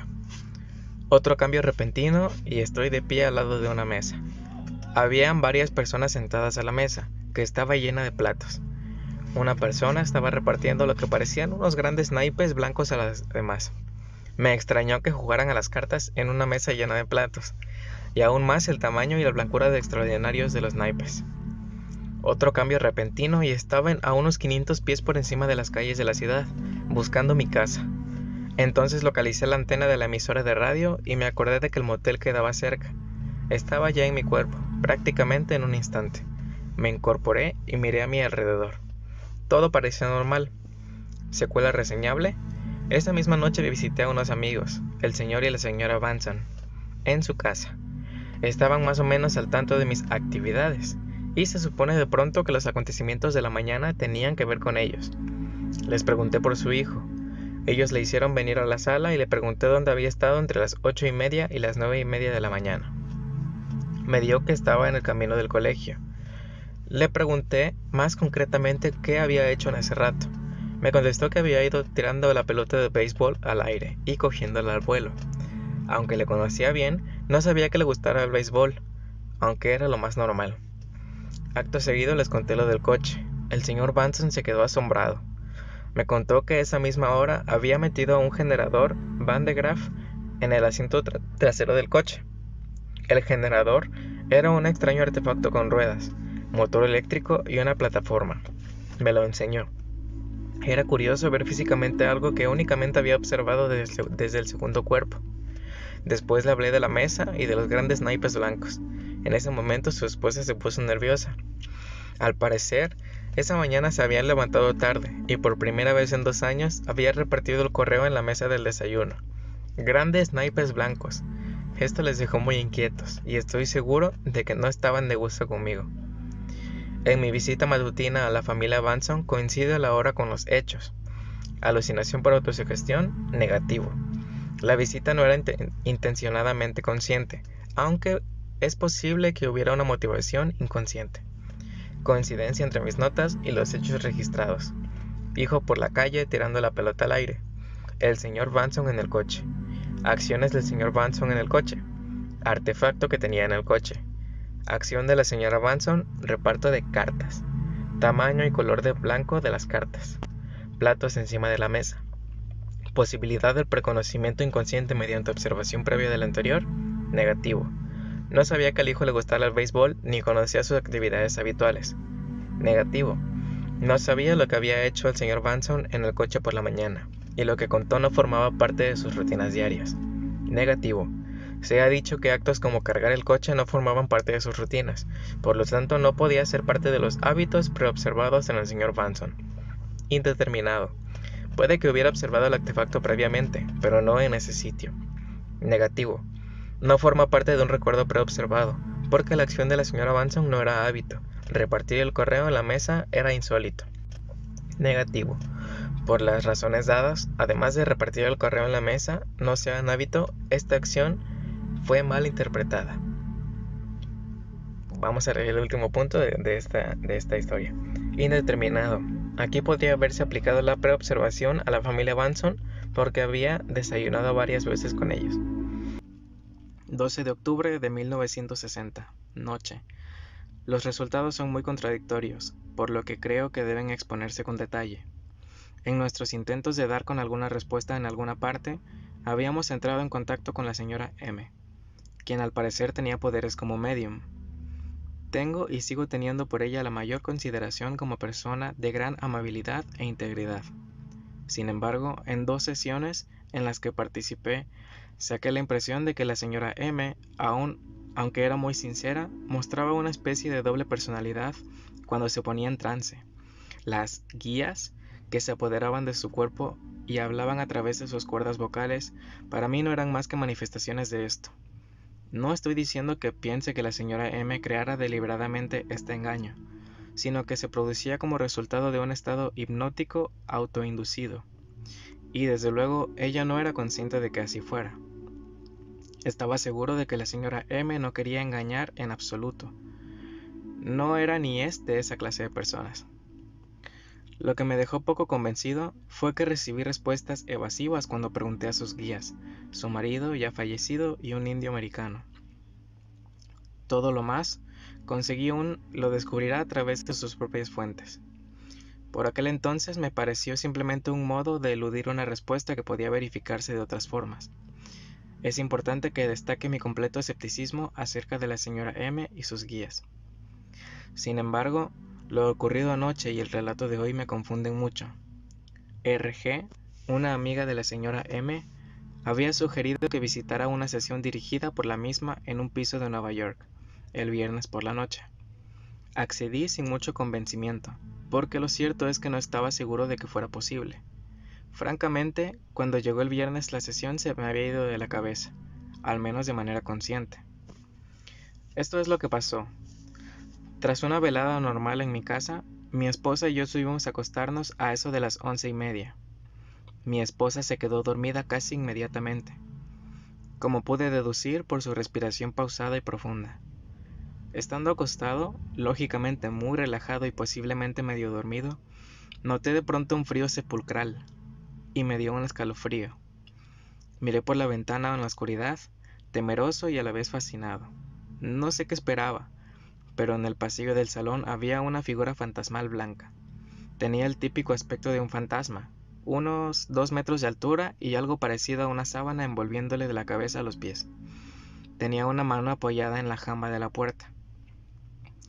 Yo estaba muy asustado y sin posibilidad de relacionar aquella figura con algo que yo hubiera hecho. En cuanto empezó a moverse hacia mí, me quedé aterrorizado, y al mismo tiempo pensé que tenía que ver qué era aquello. Acto seguido, unas manos me taparon los ojos y no pude ver nada. Me puse a manotear a pesar del miedo que tenía, hasta que la forma fantasmal se situó al lado de mi cama, a menos de medio metro de mí. Entonces alguien me tomó suavemente por los brazos y me elevé de la cama. Esto me tranquilizó porque me di cuenta de que, fuera lo que fuera, era mi amigo. No forcejé ni me resistí. Inmediatamente hubo una rápida sensación de movimiento y de pronto noté que eran 2, uno a cada lado, sobre una habitación pequeña, como si estuviéramos mirándola desde el techo. En la habitación había 4 mujeres. Miré a los 2 seres que tenía a cada lado. Uno era un varón rubio y el otro de pelo oscuro, casi oriental. Ambos parecían tener 20 y pocos años. Me sonrieron. Les hablé y les dije que excusaran mi actitud porque no estaba seguro de lo que estaba haciendo. Entonces descendí hasta la única silla vacía y me senté en ella. Enfrente de mí se sentó una mujer alta y grande, con un traje oscuro. A mi lado se sentó otra mujer que llevaba algo parecido a una túnica blanca, que le llegaba hasta los tobillos. Las otras dos iban igual. Una voz femenina preguntó si recordaría haber estado allí, y le aseguré que sí. Otra mujer dijo algo acerca del cáncer, y eso fue todo lo que alcancé a oír. Una de las mujeres, la de traje oscuro, se acercó, se colocó al lado de mi silla y se puso encima de mí. No pesaba nada e inexplicablemente se levantó de pronto. Hubo risas, pero mi mente estaba en otras cosas. Lógicamente, el contacto con la mujer que se había sentado encima de mí había alterado las cosas. En ese preciso momento oí una voz de varón que dijo: «Creo que ya ha paseado bastante, mejor nos lo llevamos de vuelta». No sabía si quería irme o quedarme, pero no discutí. Prácticamente al instante estaba de vuelta en mi cama y eso fue todo. Aparte de que mi esposa había permanecido despierta todo ese tiempo, me dijo que había tenido la respiración entrecortada, que me había quejado y que después le pareció que me hubiera quedado sin respiración. No había visto ni oído nada más que eso, aparte de que el gato que dormía en nuestra habitación se había despertado y había estado muy nervioso. Mi esposa estaba bastante inquieta y preocupada. Estoy seguro de que yo también lo habría estado si hubiera pasado por lo mismo que ella. Valía la pena acudir a la reunión, de manera que telefoné a ARG y descubrí varias cosas. Primera, había 4 mujeres en la sesión. A petición mía se habían reunido en el piso, un cuarto de estar muy pequeño, y se habían puesto la misma ropa. La mujer del traje oscuro se parecía a la que yo había visto y se sentó, sin darse cuenta, en la silla reservada a mí. Todo esto había pasado después de las 11:30, una vez terminada la sesión, cuando las 4 se sentaron a charlar. La mujer alta había pegado un respingo de mí cuando las demás le dijeron: «No te sientes encima de Bob». Se rieron de esa broma. Otra de las mujeres llevaba una bata blanca de andar por casa. Las palabras que yo recordaba no llegaron a pronunciarse. Otra vez comunicación supermental. Aunque una de las mujeres había dicho el día siguiente que trabajaba en el Cancer Memorial Hospital, yo ya había visto antes a la señora M y a RG, pero las dos escritas aquí me resultaban extrañas. 4 mujeres, la ropa de 2 de ellas, el aspecto de otra, el hecho de sentarse en la silla sobre mí y dar un respingo, las risas, la habitación pequeña y la referencia al cáncer son demasiadas coincidencias hasta para mí, y rebasan mi capacidad de alucinación. Estoy convencido. Luego están los 2 hombres. ¿Se comunica de verdad la señora M con su esposo fallecido y con un indio? No me enteré hasta después de que había sido rubio. Debo ser menos escéptico y más abierto con la señora M. La hora coincide con el hecho físico de la visita al piso. Alucinación por autosugestión, indeterminado, porque la idea del viaje puede haber sido retenida inconscientemente, aunque no se hizo ningún intento consciente. Coincidencia entre mis notas y los hechos registrados. Dimensiones de la habitación, número de mujeres presentes, 4. Silla vacía, atuendo de 2 de las mujeres, mención del cáncer, acción de la mujer sentándose en la silla, risas del grupo. Posibilidad de preconocimiento inconsciente mediante observación previa del anterior, negativo. No hay visitas ni descripciones previas al piso. Indeterminado. RG puede haber revelado el número de personas presentes. Negativo. La idea de la silla vacía no se le ocurrió al grupo hasta esa noche. Negativo. Nunca había visto a esas mujeres ni sus ropas. Negativo. Por las razones aducidas, no sabía que la mujer desconocida trabajaba en el Cancer Memorial Hospital. Negativo. La acción no estaba planificada. Negativo, ya que la reacción de las demás fue espontánea. 15 de agosto de 1963. Tarde. Un experimento productivo tras un largo paréntesis. RW, empresaria a quien conozco bastante bien por haber trabajado mucho tiempo con ella, y un amigo íntimo al tanto de mis actividades, pese a haber participado también un grupo de regañadientes, se había ido esta semana de vacaciones a la costa de Nueva Jersey. No sé exactamente a dónde. Tampoco le he informado a ella de que planeara ningún experimento, sencillamente porque no se me había ocurrido hasta hoy. Esta tarde me he acostado para reanudar los experimentos y decido esforzarme seriamente en visitar a la ARW, donde quiera que esté. En mi caso, la regla básica ha sido siempre que tengo más éxito yendo hacia alguien que conozco bien, oportunidad que no se presenta tan a menudo. Me acuesto hacia las 3 de la tarde. Me relajo, noto el calor, vibraciones potentes y pienso seriamente en el deseo de ir a donde RW. Luego vino la consabida sensación de movimiento por la zona borrosa de color azul claro, y a continuación me encontraba en lo que parecía ser una cocina. RW estaba sentada en una silla a la derecha. Tenía un vaso en la mano. Estaba mirando a la izquierda, donde habían dos chicas, una morena y otra rubia, ambas de 17 o 18 años, también sentadas, con sendos vasos en la mano y bebiendo algo. Las tres estaban charlando, pero no pude oír lo que decían.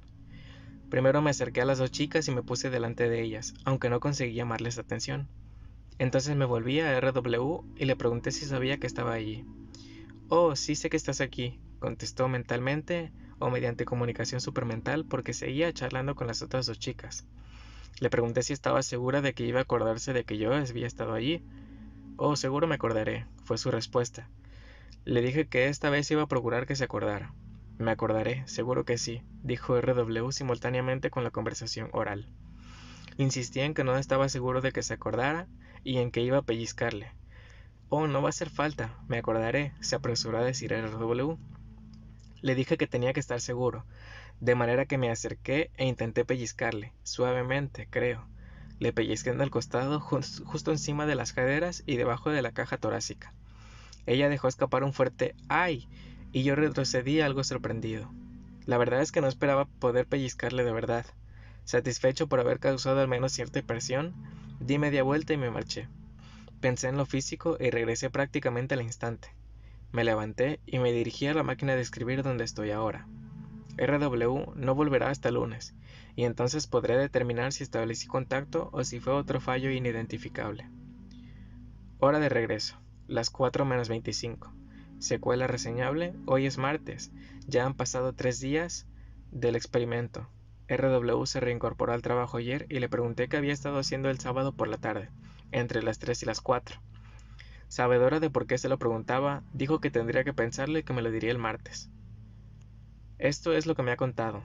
Hoy, el sábado, entre las 3 y las 4, fue el único momento en que no hubo mucha gente en casa de la playa.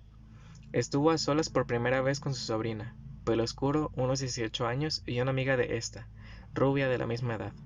Estuvieron en la cocina-comedor de la casa desde las 3:04 hasta las 4. Ella se había tomado un trago, las chicas bebieron Coca-Cola. No habían hecho más que estar sentadas charlando. Pregunté a RW si se acordaba de algo más y me dijo que no. Concreté más la pregunta, pero no fue capaz de recordar nada, hasta que me impacienté. Le pregunté si recordaba el pellizco. Puso los ojos como dos platos. ¿Fuiste tú? Se quedó mirándome un momento, después entró en mi despacho. Se volvió y levantó un poco del borde del chaleco por encima de la falda, a la altura de la cadera izquierda. Habían dos manchas parduzcas azules en el mismo sitio donde yo la había pellizcado. Estaba allí, sentada hablando con las chicas, dijo RW, cuando de repente sentí un pellizco terrible. Debí pegar un salto. Creo que había vuelto mi cuñado y se había acercado por detrás sin que le viera. Me volví, pero no había nadie. No tenía ni idea de que hubiera sido tú. ¡Qué daño! Le pedí perdón por haberle pellizcado tan fuerte y tuve que prometerle que si volvía a intentar una cosa semejante, haría otra cosa que no fuera pellizcarle tan fuerte. En este episodio la hora coincide con los hechos reales. Alucinación por sugestión, indeterminado, porque se sugirió un deseo y había preconocimiento general del sitio donde estaba RW en ese momento. Coincidencia entre mis notas y los hechos registrados. Situación: dentro, no fuera de la casa. Número de personas presentes. Descripción de las chicas. Acciones de las personas presentes. Reconocimiento del pellizco. Huellas físicas del pellizco. Posibilidad de preconocimiento inconsciente mediante observación previa del anterior. Negativo. El preconocimiento apuntaba más actividades al aire libre en la playa que dentro de la casa. El preconocimiento apuntaba a un grupo de adultos, ya que RW había ido a visitar a su hermana y su cuñado. Indeterminado. Posibilidad de preconocimiento previo de la sobrina y su color de pelo a través de RW. En cuanto a la amiga de la sobrina, su color de pelo y edad. No hay preconocimiento de hábitos inexistentes en ese momento del día. RW no tenía preconocimiento de que yo iba a intentar un experimento, puesto que este en concreto no lo había hecho nunca, ni tenía experiencia en pellizcar a RW. No lo había hecho antes. Imposible que RW pudiera haber sabido dónde estaban las marcas del pellizco si no hubiera sucedido lo que he contado más arriba. Hay pruebas, algunas de las cuales se aportarán en otro lugar de este libro, para que sirvan de ilustración a ciertas cuestiones de la teoría y la práctica. Un par de ellas se han intentado en condiciones de laboratorio. Puede que los incidentes hayan sido sencillos e intrascendentes, pero son tan vitales como cada diminuta pieza de un mosaico. La consecuencia general subsiguiente se me hizo increíble y aceptable solo al cabo de cientos de pruebas semejantes, quizás también a usted, lector. 4. Aquí y ahora. En cualquier discusión sobre el segundo cuerpo y el segundo estado, una de las preguntas más comunes es ¿a dónde vas? Al evaluar todos los experimentos, quedó claro que había 3 entornos de segundo estado. El primero de ellos, a falta de otra denominación mejor, lo identifiqué como escenario 1, aunque sería más apropiado llamarle aquí y ahora. El escenario 1 es el más creíble. Lo componen las personas y lugares que existen verdaderamente en el mundo material y conocido en el mismo momento del experimento. Es el mundo representado para nosotros por nuestros sentidos físicos, el que la mayoría de nosotros estamos seguros de que existe. Las visitas al escenario 1, mientras está en el segundo cuerpo, no deben contener seres, hechos o lugares extraños, insólitos quizás, pero no extraños ni desconocidos. Si se da este último caso, la percepción queda distorsionada. Por eso los únicos resultados demostrables por métodos estándar de confirmación se han dado moviéndose en el segundo plano por el escenario 1. Todos los experimentos del capítulo 3 se hicieron en el escenario 1. De todas formas, tanto estos como otros de la misma categoría son en una ínfima minoría con respecto a todos los experimentos registrados. A primera vista parece muy sencillo. Salir del cuerpo físico y meterse en el segundo, después ir a visitar a George y entrar en contacto, volver al cuerpo físico y contar la experiencia y ya está. Ojalá fuera así de fácil. Sin embargo, los factores en presencia que lo hacen difícil son perfectamente reconocibles. El reconocimiento de un problema presupone una eventual solución de una u otra forma, y quizás sea también así en este caso. Tomemos primero los factores de dirección e identificación. Supongamos, por ejemplo, que estando plenamente consciente y en su cuerpo físico, alguien puede remontarse por el aire en vez de caminar por el suelo o ir en coche. Descubre esa capacidad y decide ir volando a casa de George para demostrar cómo funciona. Su casa o su laboratorio está en las afueras de una gran ciudad. George vive en la otra punta. Echa a volar una tarde soleada. Por supuesto, gana altura para evitar los obstáculos, árboles, edificios, etc. Como no está muy seguro, no vuela demasiado alto. Quiere poder reconocer hitos que serían difíciles de ver a 2000 metros de altitud. Por lo tanto, vuela bajo, a unos 30 metros del suelo. Tiene que decidir por dónde ir. Busca puntos de referencia. En ese momento se da cuenta de que tiene un problema. No tiene una ruta magnética para ir a casa de George, y además, no le serviría de nada tenerla. No tiene brújula. Sin amilanarse, decide atravesar la ciudad tomando como referencia las calles y edificios conocidos. Ha hecho esa ruta en coche muchas veces, de manera que encontrará fácilmente el camino. Sobrevuela calles y casas y de inmediato se encuentra confuso. Lo conocido se convierte de pronto en desconocido. Mira atrás y tiene dificultades para localizar su propia casa. Enseguida comprende la razón. Es un ser terrestre y su punto de vista ha estado siempre a menos de 2 metros de altura. Normalmente solemos mirar al frente o hacia abajo. Solo ocasionalmente miramos hacia arriba cuando algo atrae nuestra atención. Pero el ángulo de visión de esa mirada hacia arriba tiene poco que ver con mirar desde 30 metros de altura. ¿Cuánto tardaría usted en reconocer su casa si le enseñan una fotografía tomada desde arriba? Eso mismo es aplicable a los entornos, calles, edificios, ciudades y personas conocidas. Consigue llegar a casa de George, pero le cuesta un buen rato. Puede no identificarla desde la altura de 30 metros, porque solo conoce la fachada y se está acercando por la parte de atrás. No solo tiene él este problema. Los pilotos de avión sí se distraen un momento, se pierden, a 2 millas del aeropuerto cuando vuelan bajo a plena luz del día.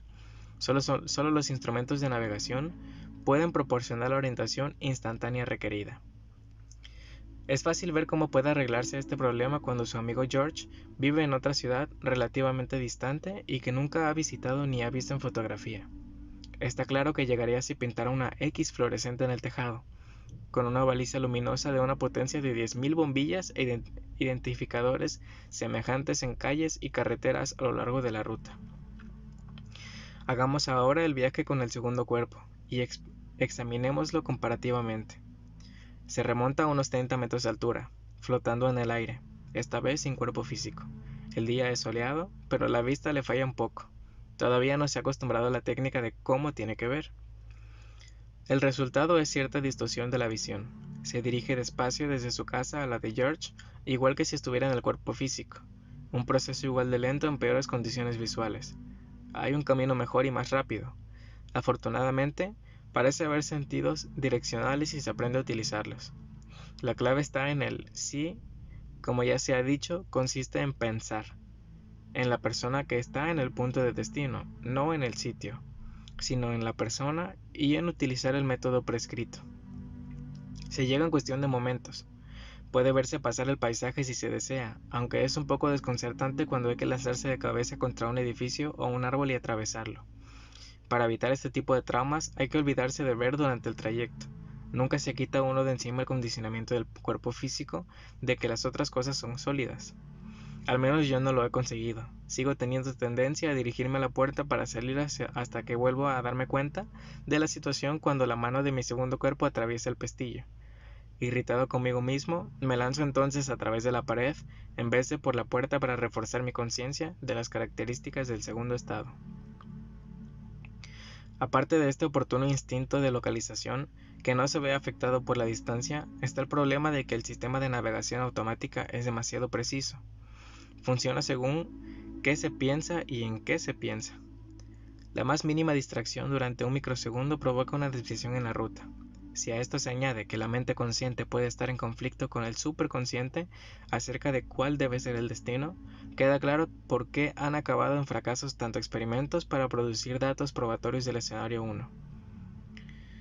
A veces incluso surge la pregunta de cómo se han podido obtener resultados habiendo tantas dificultades. Como experimento se puede probar a concentrarse durante un minuto en una única acción, hecho o cosa que disguste emocional e intelectualmente, con manifestación expresa del superconsciente, sin intromisión de ningún otro pensamiento ajeno. Se descubrirá que requiere cierta práctica. He aquí algunos ejemplos tomados de mis apuntes acerca de la desorientación causada por intromisión de un pensamiento. 12 de abril de 1963, media tarde, temperatura 4,5 grados centígrados, poca humedad, presión atmosférica alta, utilizada la técnica de cuenta atrás. La sensación de calor surge al llegar al 31, disociación fácil, con idea de visitar a un amigo utilizando el método de alargamiento. Parece un viaje insólitamente largo de 3 millas. Después me detuve. Miré a ver a dónde me encontraba y vi que estaba sentado al borde del tejado de una casa de 2 plantas, con el patio trasero a mis pies. Había una mujer con una escoba en la mano barriendo el patio. Mientras yo la observaba, se volvió para entrar en casa. Cuando estaba a punto de hacerlo, algo le hizo levantar la vista directamente hacia mí. Sobresaltada, se escabulló dentro de la casa y cerró de un portazo. Me dio la sensación de que debía irme. Avergonzado por haber asustado a la mujer, utilicé la señal de regreso al movimiento físico y volví con facilidad, entrando en mi cuerpo físico sin dificultad. Tiempo invertido 7 minutos y 10 segundos. Comentario: me pregunto qué vería sentado en el alero. Además, ¿por qué este destino? Evidentemente, otro fallo en la concentración. 29 de junio de 1960. Entrada en la noche. Temperatura 21 grados centígrados. Humedad media. Presión atmosférica media. Físicamente cansado. El aflujo de sangre se produjo en el punto de resistencia antes de quedar dormido, con idea de visitar al doctor Andrija Puharich en algún lugar de California. Me moví a ciegas durante un tiempo y después me detuve. Habían 4 personas sentadas a una mesa, 3 hombres y un chico de unos 11 años. Evidentemente no era el Dr. Puharich, a menos que se tratara de una situación insólita. Pregunté dónde estaban, en qué sitio, población y estado. No hubo respuesta a mi pregunta y sentí preocupación y cautela entre ellos. Repetí la pregunta y el chico se dio la vuelta y cuando estaba a punto de contestar, uno de los hombres le dijo: «Como se lo digas». Estaba claro que yo les daba miedo por alguna razón. Les pedí disculpas por mi nerviosismo y les expliqué que aún era novato en el medio no físico. Di media vuelta y me marché. No quería que se sintieran incómodos. Regreso al cuerpo físico sin incidentes. Tiempo invertido, 18 minutos. Comentario: falta de contacto con las habilidades del Dr. Puharich en ese momento. Por lo que me cuenta. Otro destino fallido. Validación imposible. ¿Por qué da tanto miedo mi presencia? Esta incapacidad de controlar el destino ha sido y sigue siendo el principal obstáculo para lograr consistencia y repetición en los experimentos. Los resultados de los intentos expuestos se deben a intrusiones semejantes a las descritas, y muchas de ellas obedecen a las mismas pautas. He aquí un caso que produjo datos probatorios, aunque los participantes ni fueron ni son conscientes de su participación. 27 de noviembre de 1962. Mañana. Temperatura 4,5 grados centígrados. Humedad media. Presión atmosférica por debajo de la media. Físicamente descansado. Utilicé la cuenta atrás para relajarme y la pauta mental centrada en el sexo con respiración oral para crear condiciones. Me despegué para salir del cuerpo, como si quitara la capa exterior física, y acto seguido me sentí libre y flotando por la habitación. Mi idea era ir a ver a Agnew Vanson. Alcé el vuelo despacio para observar el entorno con el mayor detalle posible. Atravesé despacio la pared del oeste. Notando la textura de cada capa de material, entré en otra habitación decorada como un cuarto de estar y luego una tercera habitación. También cuarto de estar, todas ellas vacías, y entonces gané velocidad. Todo era una mancha negruzca y no veía nada. Finalmente me detuve. Concentrado todavía en el señor Vanson, estaba en una habitación de tamaño normal. Era un dormitorio con 3 personas dentro. Había una cama grande a la derecha, con 2 adultos acostados en ella. Una niña de 5 o 6 años estaba sentada en el suelo junto a la cama, en el lado izquierdo. La niña me miró directamente y dijo muy alterada: «Sé quién eres». Volví hacia ella con toda la amabilidad posible para no asustarla y le dije: «¿Ah, sí? Bien, ¿quién soy yo?». No le dio miedo decirme: «Eres una proyección astral». Podía haber empleado la palabra fantasma, pero sabía lo que se decía. Le pregunté dónde vivía y en qué año estábamos, pero no supo responderme, de manera que me volví a las personas que estaban en la cama. Procuré tener cuidado para que no les diera miedo ni se pusieran más nerviosos de lo que ya estaban. Les pregunté en qué año estábamos, pero no parecieron entenderme. ¿No hay noción del tiempo en el superconsciente? Me concentré en el hombre y le pregunté cómo se llamaba y dónde vivía. Me contestó nervioso. Como vi que se inquietaba, me aparté y me asomé a la ventana para ver si reconocía dónde estaba. Vi un tejadillo como los que cubren de los porches, una calle con muchos árboles y una mediana cubierta de hierba. Había un coche estacionado en el bordillo, un sedán de color oscuro. Sentí la necesidad de regresar al cuerpo físico y me volví a las 3 personas. Les pregunté si querían verme, despegar, y la niña dijo que sí, mientras que los 2 adultos parecieron aliviados. Utilicé la técnica de alargamiento. Atravesé el techo y regresé al cuerpo físico sin problemas. La razón de que me acuerde: garganta seca por la respiración oral, tiempo invertido, 42 minutos. Comentario: he localizado a esta familia por teléfono en la dirección que me dio el hombre. ¿Estaría bien visitarles físicamente bajo cualquier pretexto? Después de esto puede verse que hacen falta esfuerzos más amplios y organizados para la validación general de las actividades del segundo cuerpo en el escenario 1. No basta con un solo sujeto y un grupo de científicos y psiquiatras. Tampoco se puede olvidar que en este estadio de control son inevitables las visitas inesperadas a personas que no se lo esperan. Quizás se avanzará mucho si se pudiera entrevistar a estas personas sobre lo que vieron y sintieron en el momento de la visita. Lo difícil es localizarlas, obtener datos para identificar el sitio visitado. Como en el ejemplo anterior, es la excepción que confirma la regla. Además, es interesante, siempre que sea posible, determinar los fallos en la observación de las actividades en el escenario 1, mientras está en el segundo estado. Salvo en estos casos raros, la mayoría de los registros visuales son en blanco y negro. Sin embargo, los fuertes contrastes de luces y sombras dan lugar a percepciones erróneas. Por ejemplo, una luz intensa sobre los cabellos oscuros de una persona puede hacer que aparezcan rubios en vez de oscuros. Por ejemplo, en mis apuntes se ve lo siguiente: 5 de mayo de 1961. Temperatura 15,5 grados centígrados. Humedad alta. Presión atmosférica media. Físicamente neutral. Después de cenar, a primera hora de la noche, con la idea de visitar al Dr. Puharich, utilizando la técnica de respiración bucal para relajación, llego al estado de vibración tras algunas dificultades mediante la técnica de alargamiento 90 grados. Aplicación de simple elevación mental, concentración mental en el deseo de visitar al Dr. Puharich. Tras un breve trayecto me detuve en la habitación. Había una mesa larga y estrecha con varias sillas y estanterías. Había un hombre sentado a la mesa escribiendo en un papel. Se parecía al Dr. Puharich, pero tenía el pelo más claro o rubio. Le saludé. Me miró y sonrió. Después dijo que debería dedicar más tiempo a nuestro proyecto, pidiendo disculpas por ser tan descuidado. Le dije que le comprendía. Después noté la comezón de regresar al cuerpo físico y le expliqué que tenía que marcharme.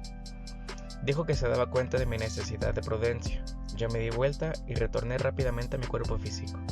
Volví a entrar sin dificultad, con el brazo derecho dormido por haber estado apoyado sobre él, razón suficiente para recordarlo. Comentario: en relación con el Dr. Puharich, el escenario era correcto, las acciones también, pero no recuerda mi visita. La luz intensa desde lo alto puede haber causado el reflejo rubio. Lo anterior ilustra también el problema de la comunicación. El Dr. Puharich se despertó y, consciente de que se estaba haciendo intentos concretos de visitarle, no tenía recuerdo consciente de semejante visita. Todos los demás factores coinciden, exactamente, excepto la conversación relatada. Esto ha ocurrido tan a menudo en estos ejemplos que ha dado pie a muchos comentarios. Al principio se sugirió que estas conversaciones eran fantasías mías.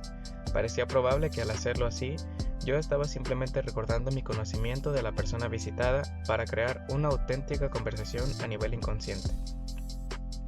Esta teoría sufrió un revés cuando varias conversaciones proporcionaron datos conocidos solamente por el otro interlocutor. Otra de las dificultades de viajar por el escenario 1 reside en el factor tiempo. Lo malo es que los mejores momentos para relajarse profundamente, tan necesarios para crear el segundo estado, suceden a altas horas de la noche. Por lo tanto, es bastante natural aprovecharlos en la medida de lo posible. Hace falta menos esfuerzo y la separación es mucho más rápida. Sin embargo, las condiciones fisiológicas y psicológicas que contribuyen a inducir este estado son impredecibles y, además, no se las conoce del todo. Este inconveniente ha hecho que muchos experimentos en busca de datos probatorios hayan acabado en fracaso. La persona visitada no realizaba otro acto reseñable más que dormir profundamente en la cama.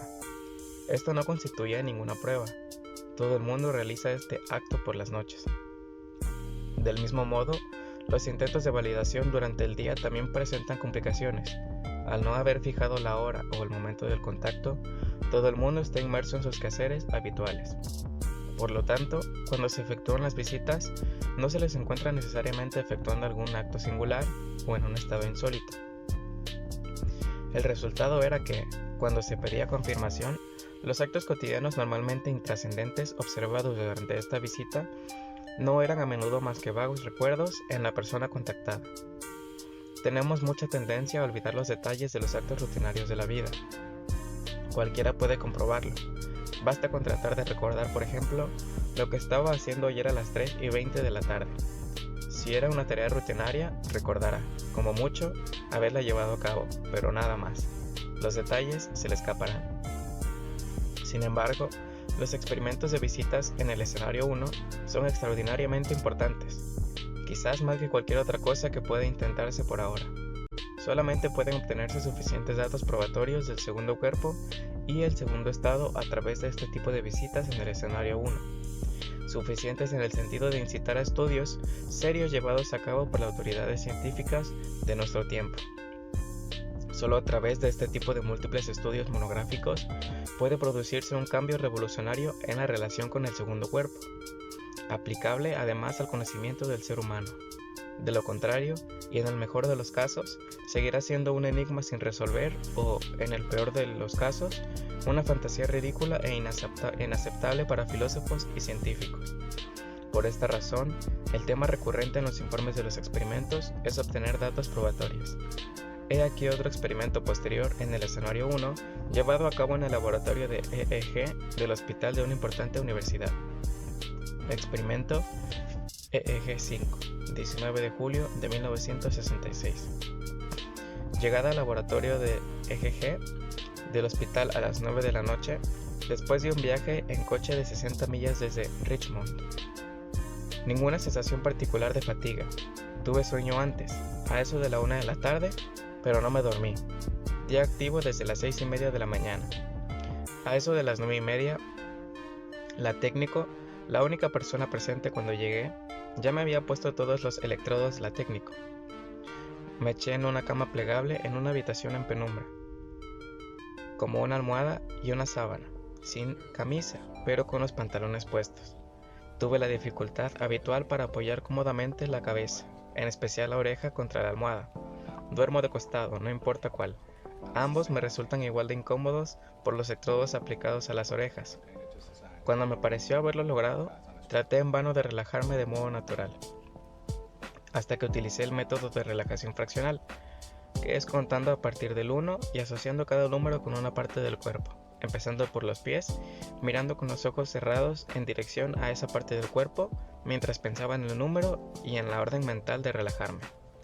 Se me fue varias veces la cabeza, como es habitual, y me esforcé en concentrar la atención en la técnica de relajación. Efectué toda la secuencia sin lograr una relajación completa, de manera que volví a empezar por el principio. Al cabo de 3/4 de hora sin conseguir relajarme, decidí tomarme un descanso. Me incorporé a medias y llamé al técnico. Así sentado, me fumé un cigarrillo, estuve charlando con la técnico entre 5 y 8 minutos y luego decidí volver a intentarlo. Después de dedicar algún tiempo a intentar mitigar la incomodidad de los electrodos, me concentré en la oreja para dejarla insensible, con éxito parcial. Después volví a utilizar la técnica de relajación fraccional. A mitad del proceso, esta segunda vez, apareció la sensación de calor mientras estaba, o eso me pareció, plenamente consciente. Decidí intentar el método media vuelta, es decir, empecé despacio a dar media vuelta como se hace con el cuerpo físico estando en la cama. Empecé a notar como si estuviera dando la vuelta y al principio creí que lo que estaba haciendo era mover el cuerpo físico. Noté que me había salido del borde de la cama plegable y eché el brazo al suelo para evitar caerme. Como no llegué a tocarlo, inmediatamente supe que me había separado. Me aparté del cuerpo físico, atravesé una zona oscura y después me encontré con 2 hombres y una mujer. La visión no era muy buena, pero mejoró al acercarme. La mujer era alta, de cabellos oscuros, de unos 40 años. Estaba sentada en un sofá. A su derecha estaba sentado un hombre. Frente a ella, un poco más a la derecha, estaba el segundo hombre. Mantenían una conversación que no alcancé a oír. Todos me resultaban extraños. Traté en vano de llamar su atención, hasta que alargué el brazo y pellizqué, con mucha suavidad, a la mujer en el costado izquierdo, por debajo de las costillas. Pareció reaccionar, pero no dijo nada. Decidí regresar al cuerpo físico para orientarme y volver a empezar. El regreso al cuerpo físico fue fácil, bastó pensar en ello. Abrí los ojos físicos, todo estaba bien. Tragué saliva para humedecer la garganta reseca, cerré los ojos, dejé que surgiera la sensación de calor y después utilicé la misma técnica de la media vuelta. Esta vez me quedé flotando a ras de suelo, al lado de la cama plegable. Caí despacio y pude notar cómo atravesaba los cables del EEG mientras descendía. Toqué el suelo con suavidad y después pude ver la luz procedente de la puerta abierta de las otras salas del EEG. Procurando no salirme de allí, me metí debajo de la cama plegable, manteniendo un leve contacto con el suelo y flotando en posición horizontal. Tocando el suelo con la yema de los dedos para mantener la posición, atravesé despacio la puerta. Busqué a la técnico, pero no di con ella. No estaba en la sala de la derecha, sala de la consola de control. Salí a la sala de fuera. Intensamente iluminada, miré en todas direcciones y de pronto la vi allí. Aunque no estaba sola, había un hombre con ella, de pie a su izquierda. Procuré llamar su atención y fui recompensado casi al instante por una explosión de júbilo y felicidad por haber conseguido al fin el objetivo que estábamos buscando. Ella estaba sinceramente entusiasmada y me abrazó, llena de alegría y entusiasmo. Yo le correspondí y surgió una leve connotación sexual que no me costó pasar por alto. Acto seguido, retrocedí y le puse con suavidad las manos en la cara, una en cada mejilla, y le di las gracias por su ayuda. Sin embargo, no hubo otra comunicación inteligente, objetiva y directa con ella más que la reseñada. Ninguno de los dos. Lo intentamos porque yo estaba demasiado excitado por haber conseguido al fin la separación sin salir de allí. Entonces me volví al hombre, que era más o menos de su misma altura, con el pelo rizado y un mechón sobre la frente. Traté de llamar su atención, pero no lo logré. Decidí otra vez, aunque de mala gana, darle a ella un suave pellizco y se lo di. No advertí respuesta alguna por su parte. Al notar que algo me llamaba para regresar a mi cuerpo físico, di media vuelta, salí por la puerta y me deslicé sin problemas dentro de él, razón de la incomodidad, garganta reseca y oreja dolorida. Tras verificar que la integración era completa, que notaba normales todas las partes del cuerpo, abrí los ojos, me incorporé y llamé a la técnico. Entró y le dije que al fin lo había logrado y que la había visto con un hombre. Me contestó que era su marido. Le pregunté si estaba fuera y me contestó que sí, que había venido a estar con ella esas últimas horas. Le pregunté por qué no lo había visto antes y me contestó que era por política del hospital, que las personas ajenas al mismo no vieran ni a los sujetos de los experimentos ni a los pacientes. Le expliqué mi deseo de conocerle y ella accedió. La técnico me quitó los electrodos, salí con ella y conocí a su marido. Era de la misma altura que ella, con el pelo rizado, y tras intercambiar las cortesías del rigor, me marché. No pregunté a ninguno de los dos si habían visto, notado o sentido algo. Sin embargo, tuve la impresión de que él fue el hombre al que había observado con ella durante mi actividad física. Mi segunda impresión era que ella no estaba en la sala de control cuando les visité, sino en otra sala, de pie con él. Esto puede ser difícil de determinar si hay una norma estricta con respecto a que el técnico debe estar siempre en la consola. Si se le puede convencer de que en este caso es más importante la verdad, quizá pueda validarse en este segundo aspecto. La única prueba, aparte de lo que hubiera aparecido en el EEG, es la presencia de su marido, a quien yo no conocía antes del experimento. Este último hecho puede ser verificado por la técnico. Secuela reseñable: en un uniforme dirigido al Dr. Tart, la técnico confirmó que estaba en la sala exterior con su marido cuando se produjo la mencionada separación. También confirmó que yo no sabía que él estuviera presente y que no le conocía. El Dr. Tart declara que el EEG manifiesta movimientos insólitos y únicos durante el tiempo de actividad. Capítulo 5. Infinito Eternidad. La mejor presentación del escenario 2 es sugerir una sala con un rótulo en el dintel de la puerta. Por favor, revisa aquí todos los conceptos físicos. Si acostumbrase a la idea de un segundo estado, es una experiencia incómoda. El escenario 2 puede ser difícil de aceptar. Seguro que produce efectos emocionales en la medida en que modifica seriamente lo que hemos aceptado como realidad.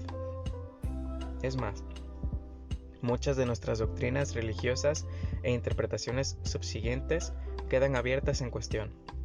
Baste decir que solo una pequeña parte de las visitas al escenario 2 a través del segundo cuerpo ha proporcionado datos probatorios, pues se trata de visitas que no experimentan demostraciones parciales. Por lo tanto, buena parte del material del escenario 2 es una cautelosa extrapolación. Sin embargo, centenares de experimentos en esta área particular han arrojado resultados concluyentes. Si A más B es igual a C 63 veces, hay un alto grado de probabilidad de que A más B sea igual a C 64 veces. Postulado: el escenario 2 es un medio no material con leyes de movimiento y materia relacionadas solo remotamente con las del mundo físico. Es una inmensidad con unos límites desconocidos para este experimentador y una profundidad y dimensión incomprensibles para la mente finita y consciente. En esta inmensidad están todos los aspectos que atribuimos al cielo y al infierno, que no son sino parte del escenario 2. Está habitado, si puede decirse así, por entidades con diversos grados de inteligencia con las cuales es posible la comunicación. Según se expondrá en los análisis de percentiles en un capítulo posterior, en el escenario 2 se ven alterados los fundamentos. El tiempo no existe, según los estándares del mundo físico. Hay una secuencia de acontecimientos, un pasado y un futuro, pero no separación cíclica. Ambos continúan existiendo colindantes con el ahora. Son inútiles las medidas, desde los microsegundos a los milenios. Otras medidas pueden representar estos factores en cálculos abstractos, pero esto no es seguro. Las leyes de la conservación de la energía, la teoría de los campos de fuerzas, la mecánica ondulatoria, la gravedad, la estructura de la materia, todo esto ha de ser demostrado por los más versados en cada uno de estos campos. Parece haber una ley primordial que reemplaza a todas las mencionadas. El escenario 2 es un estado del ser donde lo que denominamos pensamiento es la fuente de la existencia. Es la fuerza creadora vital que produce la energía, ensambla la materia con la forma y proporciona los canales de percepción y comunicación.